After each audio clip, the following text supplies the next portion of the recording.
Allahumma sholli ala sayyidina wa maulana Muhammad sallallahu alaihi. Buya, saya mau bertanya mengenai hal akidah. Bagaimana pengertian mukhalafatul hawadis yang mengenai Allah ada tanpa tempat dan tanpa arah, karena tempat dan arah itu ciptaan Allah.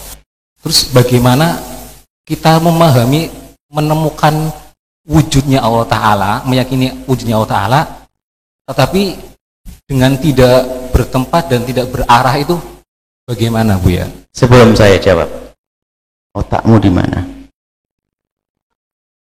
Yakin ada otak? Mau dibilang kamu dasar tidak berakal? Mau? Tidak berakal. Coba akalmu di mana? Mana? Di mana otakmu? Kepala. Mana kepalamu? Di mana? Bagian mana otakmu? Mana otakmu? Siapa yang bilang otak di kepala?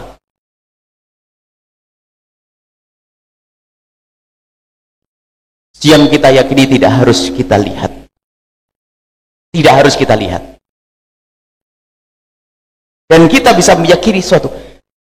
Sakit hati. Ditinggal hati. Sakit hati.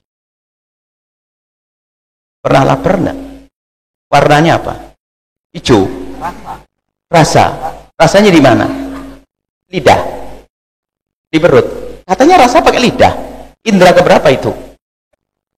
Kita ngomong urusan manusia saja nggak paham, mau ngurusi Allah. Ayo. Paham enggak? Allah agung. Ya, saya tahu rindu, saya kangen, saya lapar, ya enggak? Saya kangen. Bohong kamu kangen. Ayo, mau digituin? Nggak bisa. Saya kangen sama istri saya. Bohong. Saya ngerasain kok. Sakit hati. Bohong. Ada. Baik. Saya pahamkan. Jadi untuk meyakini sesuatu tidak harus kita melihat, untuk meyakini sesuatu tidak harus kita merasakan. Yang memaksakan meyakini sesuatu harus melihat dan merasakan hanya orang gila. Anda tidak gila, saya yakin. Sehat kan? Nyantai saja. Coba Anda seorang anak-anak cerdas di kampus fakultas kedokteran, Anda bisa menilai siapa yang gila dan siapa yang cerdas. Ceritanya ada beberapa mahasiswa 1, 2, 3, 4, 5, ada profesor hebat. Ini adalah memamerkan tentang obat-obat, bermacam-macam obat. Cuman ada satu ini obat macam-macam, ada segelas. Gelas itu putih. Gelas airnya putih. Cuman sang profesor kedokteran itu berkata, "Hei mahasiswa, hati-hati. Ini bukan minuman, ini air keras. Kalau kau minum, ususmu brodol." Ya, paham usus brodol? Kalau kau minum, ususmu brodol. Coba, mahasiswa yang lain dengar yang ngomong siapa? Gurunya, pasti ngerti. Ada satu anak, katanya paling cerdas. "Sorry dok, saya tidak akan percaya kepada segala sesuatu kecuali aku coba dulu." Yang gila yang mana kira-kira? Cukup omongan seorang profesor, kita bisa percaya dengan profesor? Percaya kan? Pernah lihat Amerika? Ayo, pernah lihat? Iya, belum. Ada enggak Amerika? Yakin? Dari mana? Katanya orang kayak apa? TV, orang fasik. Baik. Katanya orang biasa saja kita percaya. Bagaimana kita? Katanya Nabi, katanya ulama, ada surga, ada neraka. Jadi berbicara tentang Tuhan Allah laisa kamitslihi syai', tidak seperti apapun yang engkau bayangkan. Sekarang kau jelajah dunia dengan akalmu, dengan matamu, dengan telingamu. Setelah kau mendengar sesuatu yang paling indah, Allah tidak seperti itu. Kau pandang sesuatu yang paling kecil, paling gede, paling menakutkan, paling Allah tidak seperti itu. Apalagi hayalanmu sehebat apapun, Allah tidak seperti itu. Karena apa? Allah tidak bisa masuk dalam hayalanmu. Allah yang menciptakan arsy, Allah yang menciptakan bumi, Allah yang menciptakan langit. Allah tidak memerlukan langit. Sebelum Allah menciptakan langit, Allah sudah ada. Allah di mana? Mana itu tempat. Allah yang menciptakan tempat. Allah tidak butuh mana dan mana. Saya tidak paham. Engkau memahami dirimu saja nggak paham, ingin paham tentang Allah.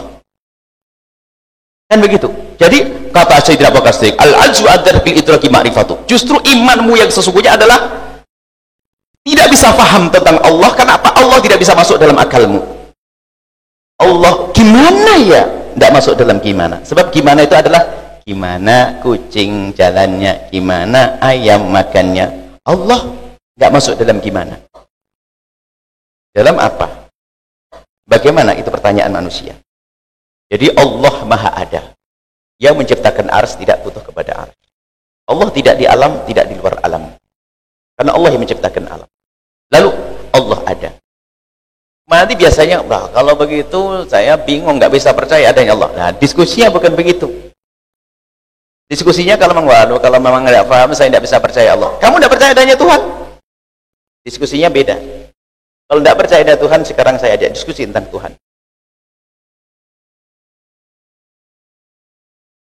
Alhamdulillah, untuk percaya adanya Allah itu sangat mudah.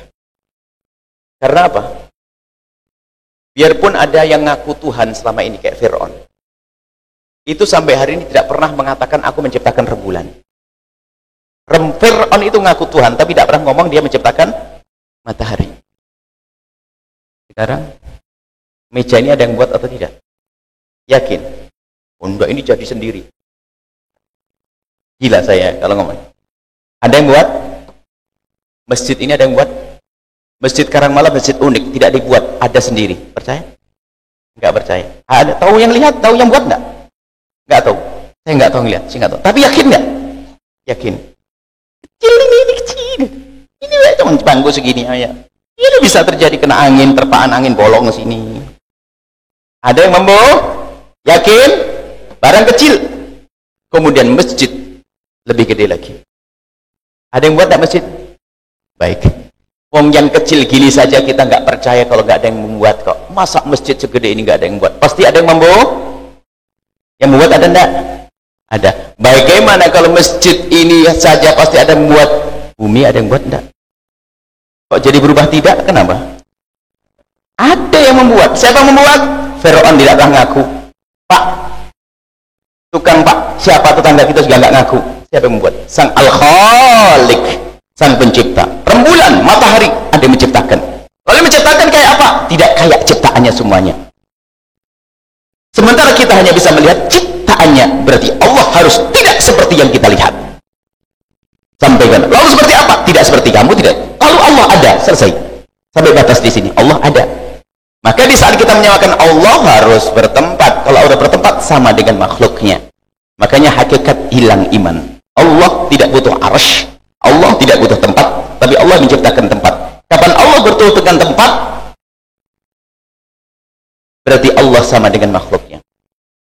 Ini adalah pembahasan yang saat ini banyak tergelincir, namanya kaum musyabbihah, menyerupakan Allah dengan makhluknya. Allah duduk di atas arsy. Allah menciptakan arsy, tapi Allah tidak memerlukan arsy. Allah ada, bukan di atas arsy. Selesai. Jadi banyak pertanyaan-pertanyaan itu dijawab adalah dengan sederhana. Biasanya anak-anak belajar falsafat yang belum selesai bingung. Jadi selesai. Allah ada dan tidak seperti apapun. Kalau seperti apapun itu bukan Allah. Allah seperti matahari, ya itu matahari. Bukan Allah. Seperti rembulan, ya. Seperti apa, ya? Enggak seperti apapun. Laisa kamitslihi syai'un. Maka karena tidak seperti apapun, Anda tidak akan paham. Sebab yang Anda pahami apapun. Sementara Allah tidak seperti apapun.